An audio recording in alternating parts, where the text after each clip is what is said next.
I end up somehow getting out of being at this school. I'm constantly complaining. I'm constantly yelling at my mother. I'm addicted to this paint varnish remover stuff, and I'm calling her names, and I'm telling her, "You're stupid. You're an idiot. Why are we still on welfare? Why are we eating Kraft dinner all the time? Why this? Why that? You're a loser. Nobody could love you. I don't love you. I hate you. Nobody could love you." Who do you think I really hated? Myself. Yeah. So eventually, my mother could not take the abuse that I was delivering on her, and she called my father, who I never knew. And I always loved my father. I just always knew he was perfect, even though I never met him.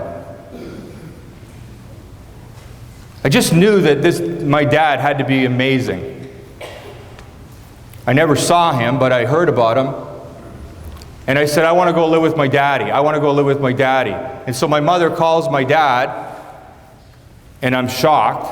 And she says to my father, "Frank, I can't handle your son anymore. You either take him, or he's going to an orphanage. I'm done with him."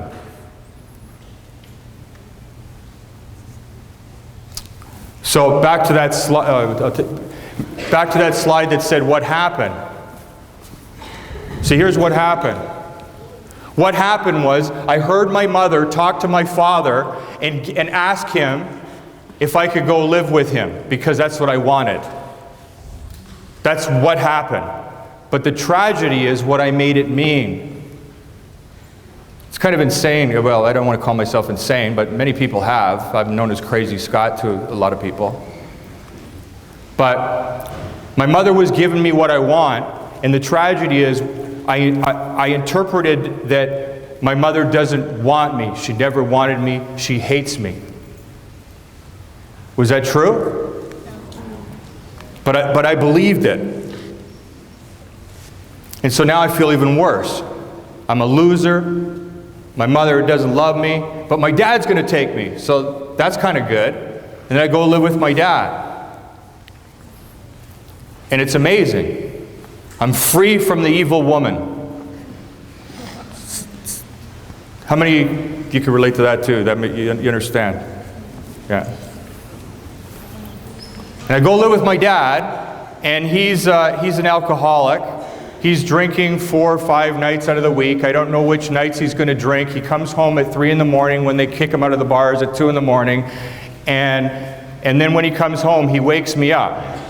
First of all, I've got to succeed. I've got to go to university. I got to get a degree. I want you to have the life I never had, son. And you got to do all these things. In other words, Daddy's going to control me. And if I go to the right university, I do the right things that he wants me to do, then maybe he'll love me. How many can relate to that one? We live in a world where we're just controlled by so many people. Everybody expects so much from us. But then he won't let me sleep. I say, "Dad, you want me to get good grades? I can't sleep." But he needs to party. He needs to keep partying. He's drunk and he needs to talk to someone. And so he'd keep me up till about 5 in the morning. And in the winter time, I won't get into like some of the other stuff he did to me because it's not important. It's not what happened. It's not what happened to me that had my life turn out the way it did. I believe it had an influence, but ultimately it's what I believed about myself.